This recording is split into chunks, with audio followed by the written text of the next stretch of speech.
Welcome to Extreme Genes, brought to you by The Church of Jesus Christ of Latter-day Saints.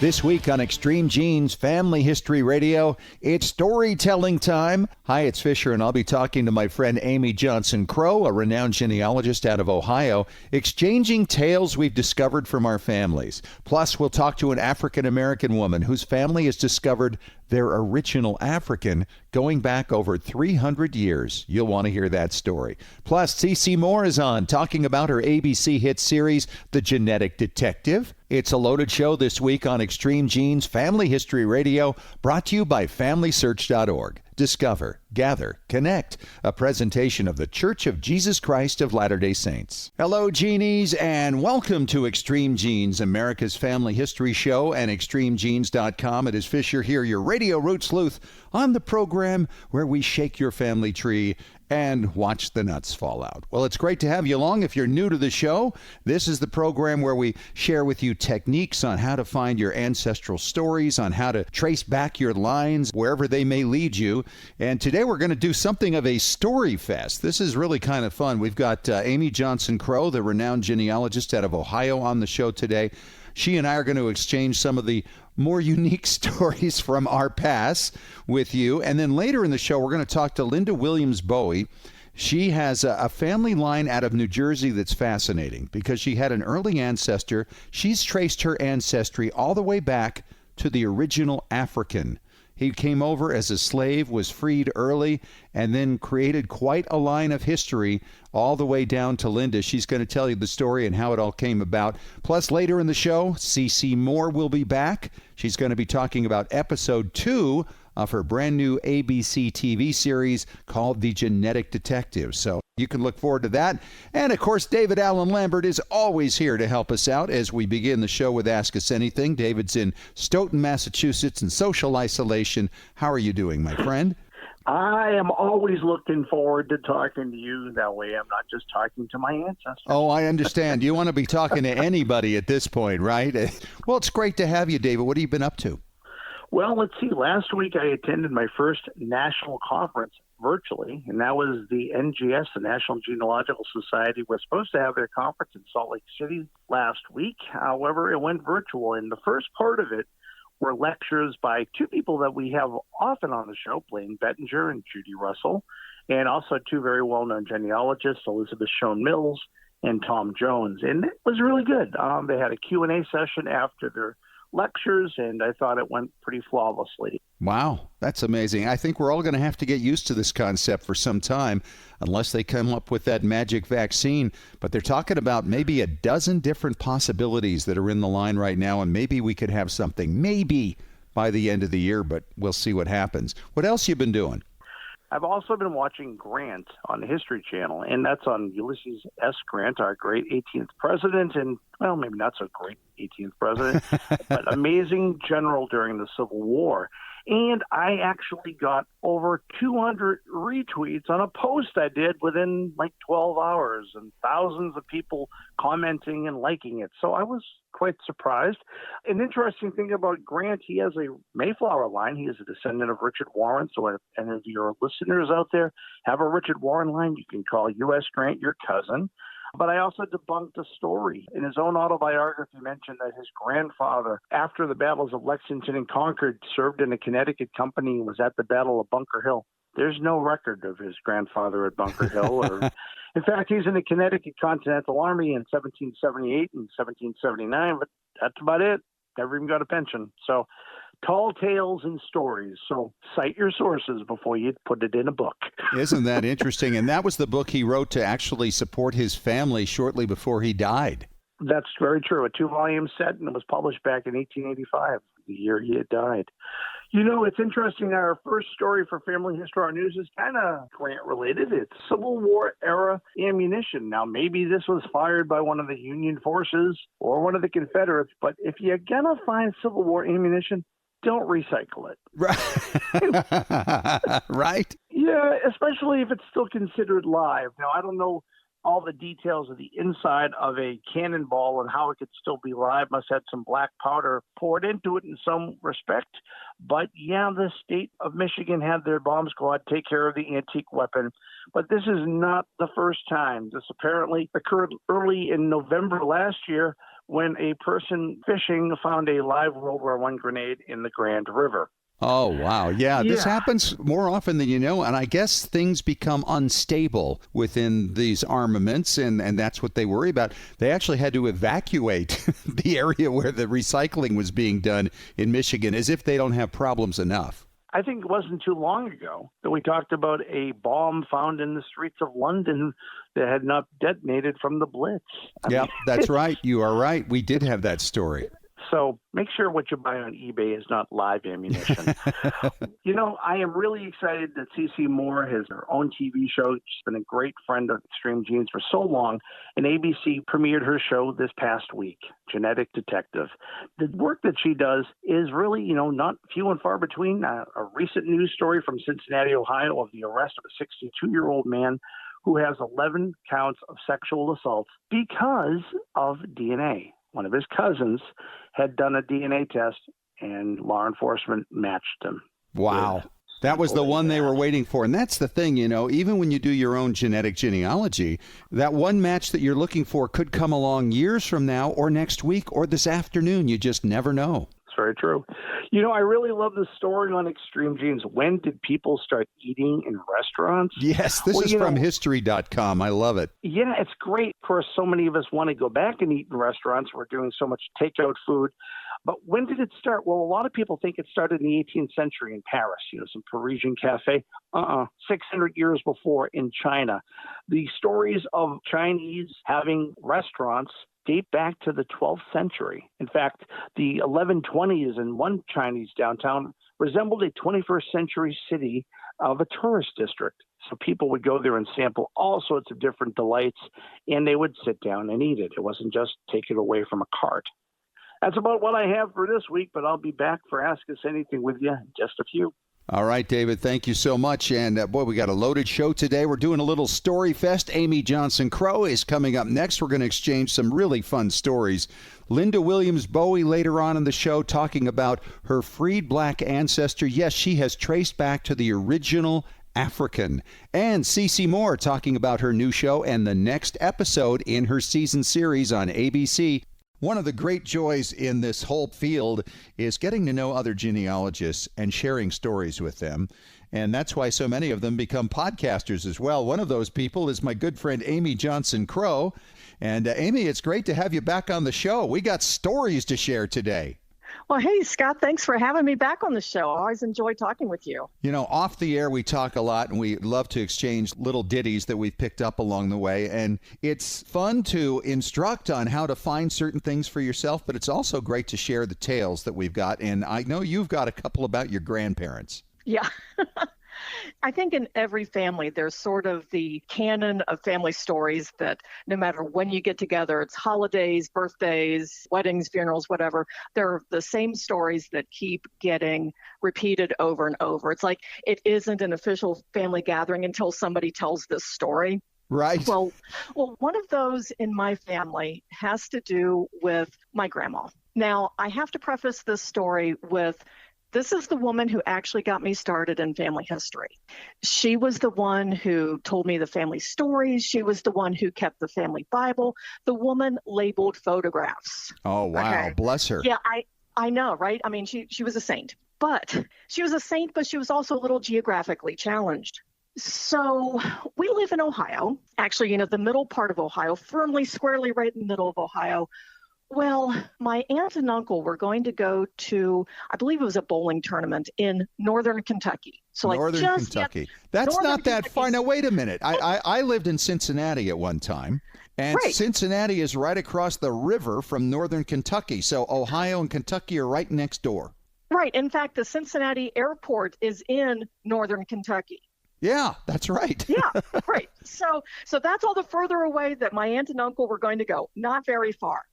Well, Grandma had the bright idea that while my aunt and uncle were in northern Kentucky, while they were there, they should go visit my uncle, who lived in South Florida. And the reason was because... I guess because Kentucky and Florida are both southern states. Never mind that it would take them a day to drive between northern Kentucky and southern Florida. I don't know, but she thought that they would just be in the neighborhood. Right, because the South is so small. Exactly. So, yeah, Grandma was great. She was awesome for getting me started in family history, but geography was not her strong Not so good. Not so good, no. You know, there's so many stories, and this is great to have a little storytelling festival today. We haven't done this kind of thing in a long time, and it's great to do it with you because you're a great storyteller. My wife's grandfather had a sister who was dating a guy in Indiana named Newt Kelsey. And Newt would come calling on her in his horse and wagon. But he would have a problem when he would come to cross this stream. This was in Montgomery County, Indiana. The horse wouldn't want to ford the stream. So he'd try to urge him on, no such luck. And it was always a problem. So he was talking to one of his ranching friends about the horse. And he says, well, there is a way to make this work. And he says, all you need is a corn cob, and then dip that in turpentine, and then insert that in the backside of the horse, and the horse will move along. And he thought, aha, fantastic. Well, who wouldn't, right? I mean, come on. So he got to that stream. The horse wouldn't move, and so he took care of business, and off the horse went, right across the water, down the street, right past the house of my wife's great aunt, who was waiting on the stoop for her date to come pick her up. Well, he's just going right by, and he says, I'll come get you in a little bit.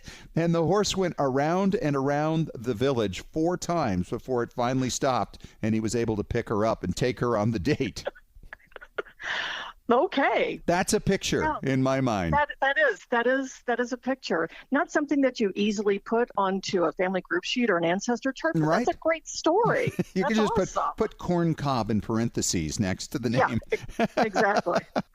So as I'm thinking about the story of my grandma, who apparently doesn't realize how far apart Florida and Kentucky are, I just realized that I have geographically challenged people on both sides of my family. Oh, dear. Yeah, because that grandma was on Dad's side. My grandpa on Mom's side, he apparently also was a bit challenged by geography. Back in the early 50s, Grandpa and my mom left from southern Ohio, and they were going to go down to Alabama to pick up my mom's cousin who was getting out of the Navy. So along the way, they stop at this roadside park, and some travel tourism agency is doing one of those roadside surveys. Right. So, they go up to Grandpa and, hey, what's your name? Where are you traveling to? Where are you from? Well, keep in mind, my grandpa lived his entire life in or around this little teeny tiny town called Glenford, Ohio. Okay. That sprawling metropolis. Yeah, about 200, maybe 300 people. It is a small town. So the tourism guy asked Grandpa, where are you from? And Grandpa, without missing a beat, goes, Thornville, Ohio. Grandpa never lived a day in his life in Thornville. I don't think he ever even worked in Thornville. And after the tourism guy left, Mom turns to Grandpa, turns to her dad and says, why in the world did you tell him that you're from Thornville? And Grandpa goes, well, I didn't think he'd ever heard of Glenford. So Thornville was the big booming metropolis, eh? Yeah, exactly. Thornville, that has about 500 people, was the sprawling metropolis that he thought that this random guy in the South had actually heard of. It is really fun when you think back on our parents, and they're all gone now for many of us. And my mother was in the movies back in the 1940s, and she was only in it for like a year and a half, and she had bit parts in these various flicks, and I can actually find some of them on YouTube. But she got a lifetime of mileage out of the stories she had from behind the scenes. You would have thought she won an Academy Award with all the tales she told. And one of them was that she was on a set with Ronald Reagan back in his acting days, and he was sitting in his actor's star chair there, and she was standing a little bit in front of him, and the way my mother stood was kind of like Mary Poppins, not quite as extreme. Mary Poppins is like 180 degrees. Mom was about 90. And so she stood there with her feet out like that and her arms folded, and in between takes, Ronald Reagan looks at her and says, I once had a horse that stood like that. she told that story, and I always got a laugh because I couldn't imagine that the president would speak to her like that. Yeah.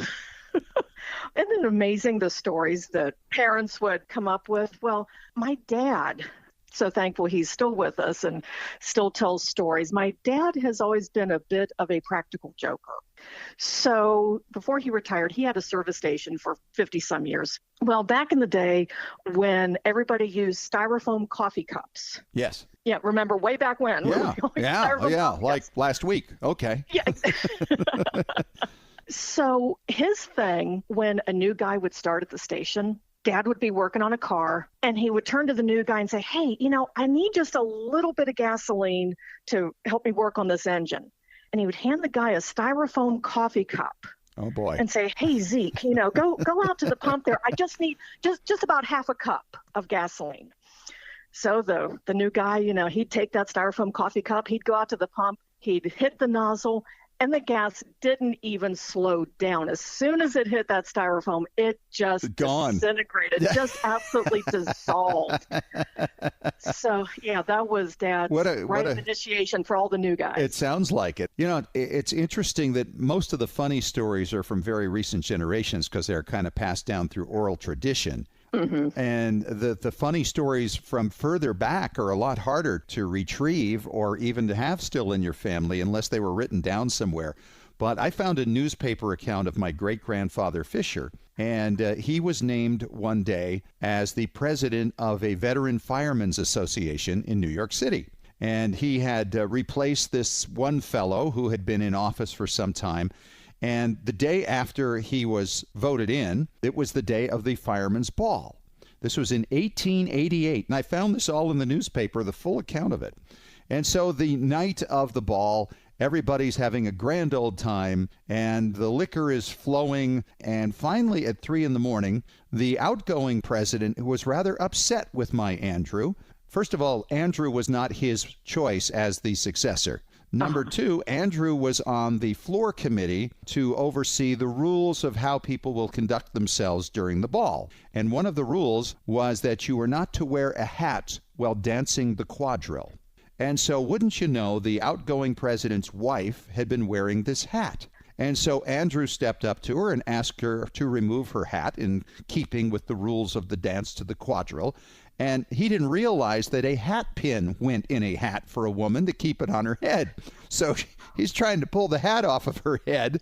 That did not work well. By 3 a.m, this guy had got himself all worked up and said, "You fiend, you have insulted my wife." It's like Snidely Whiplash. That was the quote. Yeah. And so he hauled off and belted my great-grandfather, who went to the ground. They said his jaw swelled up to twice its size. A general melee followed between the old firemen that sided with Andrew or sided with this other guy, and he wound up in court having to face the judge. Oh, no. Yeah, it's amazing those little tidbits that you would find in those newspapers. It was almost like Facebook is today. It very much is. Amy, great talking with you. Great trading stories. I know how much everybody loves hearing these tales, and how we find them quite often is helpful as well. So thanks for joining me. Talk to you again soon, my friend. Thanks, Scott. And it is always so much fun to connect with other people who are into their family history. And my next guest is out of Southfield, Michigan. She is Linda Williams Bowie. And she says she's a newbie, but that's not really so, is it, Linda? You started a long time ago. Well, I did start a long time ago. Actually, I'm a lifelong friend of Karen Batchelor, who you've interviewed. Yes. And she's the first African-American member of the DAR. Right. But subsequent to that, my grandmother had a trunk full of wonderful old photographs and albums and things. And I didn't look at it because I moved away and I was gone for like 20 years. And when I came back in the 90s, there was a flood in my mother's basement, and I went down to the basement, and there were all these boxes with all these beautiful photographs and albums and things that I had seen years earlier. And it was from there that I began to think about, well, who are these people and where did they come from? And they were all my distant ancestors. So that's actually when I joined Ancestry.com and started really trying to figure out my family tree. And you've done a lot of work here, too, because you've come up with a story here that I think is absolutely fascinating. Because in my conversations with Dr. Henry Louis Gates and others, it's not that common to take African American lines and go back much beyond 1870, 1860. But you're back into the early 1700s. Well, yes, I am, because I discovered with some distant cousins who had been doing genealogy themselves, our African, his name was Ari van Guinea, Harry from Guinea, and he apparently was born in Dutch Guiana, Africa, in the late 1600s. Slave hunters captured him and sold him into bondage in New York City. But somehow, by 1705, Ari and his wife Jorah had gained their freedom and were documented members of the German Lutheran Church in New York. So he was African, he's kidnapped, he's brought to New York, he's given then a Dutch name, right? Because Ari van Guinea is very typical of the Dutch names at that time. And then he winds up in a German church? Yes, German Lutheran Church in New York that has the records, and we've seen those, don't have those records. Ari and his wife moved to New Jersey, and he owned property there. And in 1714, he actually donated the land to the Zionist Evangelical Lutheran Church in Old Wick, New Jersey. And as fate would have it, in the summer of 2014, the church had their 300th anniversary. And many of my family members, because we had that connection and we understood that, were able to go to celebrate their anniversary. And there we found church records that actually documented Ari van Guinea. And the actual first church service was held in his home, August 1st, 1714. So you actually found records then that are not online by going to his church? Yes. Some of them were not, but there are some baptismal records that you can pull up. I've actually been able to pull them up on Ancestry. But Ari was my seventh great-grandfather. Wow. And we come from there.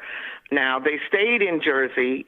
He had sons, and they had a son, and it was Jacob, my fifth great-grandfather, who moved from New Jersey with his family to Seneca County, New York by 1820. And that was, I guess, where there were jobs working on the Erie Canal. But in 1827, Jacob left New York with his family and moved to Michigan. And that became the home of the Underground Railroad here in Michigan. Really? So were your ancestors involved in that process at the time? Absolutely, because Jacob's son, Asher Array, has been documented as one of the major conductors on the Underground Railroad in Michigan. And he moved his precious cargo from Pittsfield Township, which is Ypsilanti, Michigan, near Ann Arbor, to Freedom in Detroit and Canada. That's where he moved. And that's quite a history. And you think about the people who were involved in that, black and white, the risks that they took to do this. And what a story and a legacy he has left you. Yes. And Asher Array, there are quite a few documents, and you can look him up online. I mean, he's been very well documented for his work on the Underground Railroad. And it was his son, Eglin, and he is my maternal second great-grandfather. Alice Hardy and Eglin are my maternal second great-grandparents. And their oldest daughter, Evangeline Array, is my maternal great-grandmother, who lived with my mother. When I was born, she was still alive. Wow. And I knew her till I was 2 years old, but it was her trunk that had all of the materials in it. So what is the most treasured item that you obtained from that trunk? Well, two things. There's a clasp that actually has the name of her mother-in-law engraved on it, and that's Emmeline Chafers. Okay. And she was married to the third branch of my family. Wow. There are three branches of slave and or African Americans who ended up in Michigan. And Emmeline Chafers was here in Detroit till 1904. She had 11 children, and you come one from that. son survived to have 3 children, and that was my grandfather, my mother's father. So among all these slaves that were freed through the Underground Railroad that your ancestor was involved in, do you find any intermarriage between that branch of the family that helped on the railroad and those that they rescued? Well, I think probably there was intermarriage, and that's what I'd have to understand, because William Henry Loomis escaped from slavery in Kentucky in 1853, and I believe he was a part of the slave escape from Kentucky that included 28 other slaves, and that too has been well documented, as they all made it from Kentucky through Ohio to Michigan. And I believe he ended up marrying a Ray, and I'm not sure that it was the Underground Railroad where they met all those people. It's complicated because there's so many branches of it. And it's very exciting to me. I've been able to document it on an entry that I have shared, which will be in a booklet published by the Fred Hart Williams Genealogical Society here in Detroit. You know, there's so many different branches that it's hard to follow it, but I have it in my mind, and I have it on the tree. Well, that's the important thing. And, you know, that's the beauty of genealogy, too. I mean, you talked to me early on about being a newbie, and I don't think, Linda, we would call you that. But, I mean, the reality is these stories take a long time to develop, sometimes decades. And the work you're doing will carry on for generations more. And I haven't even followed my father's side of the family. I've been working all these years. I'm finally retired, so now I can... You can dig in. Actually, can dig in. All right. But I'm happy to know all these opportunities to discuss and talk are very exciting. Well, and it's quite a history, and it's a rare history to know that much from that branch of your line. So congratulations on that, and all the work you're doing and all the things I'm sure you're going to find here in the not-too-distant future, because there's just so much more information becoming available. She's Linda Williams Bowie. She's from Southfield, Michigan. She calls herself a newbie genealogist. I don't think so. Linda, thanks for your time. Thanks for a great story. We enjoyed it. Thanks, Scott. I know there was a whole lot to take in, and I'm not sure if it will be clear to everyone, but I hope so. Amazing research, amazing history. And speaking of which, CeCe Moore is coming up for you next. She is the star of the brand new ABC TV series called The Genetic Detective. And CeCe's agreed to come on the show every week to tell us in advance about each new episode that's coming up. And we've got episode 2 coming up this week. CeCe, tell us about the case. This was a really complicated case because it involved multiple crimes in multiple jurisdictions. And they didn't necessarily even have the same MO. They were all quite different types of victims and even different types of crimes. It involved sexual assault and murders. There was a mother-daughter that was a double homicide, devastating. And then there was a woman who was also murdered in Greenville, South Carolina. And then there were some related rapes with, unknown victims, of course. Wow. So all these had been tied together to one DNA profile, and they had been unable to identify him, obviously, through the law enforcement databases. What time period are we talking about here? The first known murder at that point was 1990, and then the Scherer murders were, I think, mid-90s, 96. Okay. Is that so right? that's a long period of time. This guy was at large for a long period. That's a long stretch. Yeah. So I strongly believe, as does law enforcement, that he still has unknown crimes out there and unknown victims. Mm-hmm. And so it was really important for me to tell this story and get this story out to the public, because this is a previously unknown serial killer. I think more cold cases can be closed if people are made aware of the different areas he was living. He really moved around, and when I was working this case, I made a pretty in-depth timeline of the different places he was at different times. And I found a newspaper article that he had also committed a similar crime in Florida earlier and had done some time, but as happened a lot back then, he had an early release, and then that resulted in him being free and able to victimize more people. So how long did it take you to crack this case once you got the kit? And I assume it was up on GEDmatch, or was it up on Family Tree DNA? It was just GEDmatch. At this time, I didn't have access to Family Tree DNA's database for criminal cases, so all of these cases were solved through GEDmatch matches. Okay. This case had pretty good matches, which you'll see in the show, but there were some complications, as always, because there were some double relationships, some double cousins. in there. Yeah. So it wasn't as straightforward as it looked. When I first saw the case and assessed it, I was super excited, thinking this was going to be quite straightforward, but it wasn't. No, it rarely is, right? There's always some twist. Yeah, you're totally right. Almost always, no matter how straightforward a case may look upon, first review, I almost always run into something. And so that was true in this case. So, Cece, what was the most important record that you found in this? Well, as genealogists, I think we all know how valuable obituaries are to our work. Yep. But I have to say there was a first in this case, and that is that I found 2 separate obituaries for the same person more than a decade apart. What? And I thought I'd seen everything. Yeah.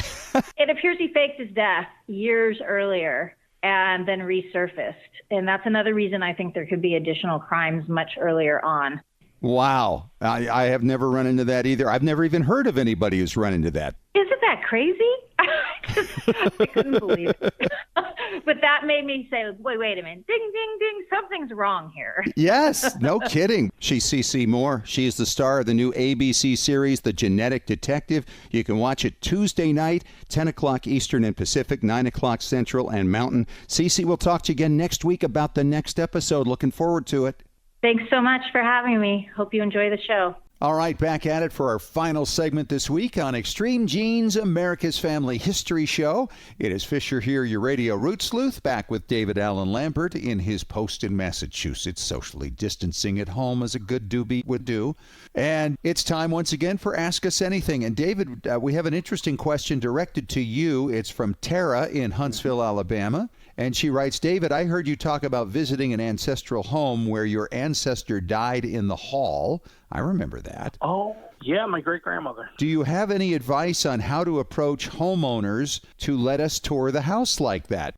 Well, I would not do it during COVID. That's probably not a good time to do it. Right. Just to let you know, Tara, I did it kind of by just knocking on the door. I had contacted somebody via phone, but the number had been disconnected because the old house was now a business. And I went up on the porch, rang the buzzer, didn't get anything. I went out across the street to take a picture, and somebody came out for a smoke. And I'm like, hi, do you live here? He goes, oh, this is my office. What? What's up? And I said, my great-grandmother died between the kitchen and the living room in your house. Oh, come on in. And he gave me a tour from top to bottom.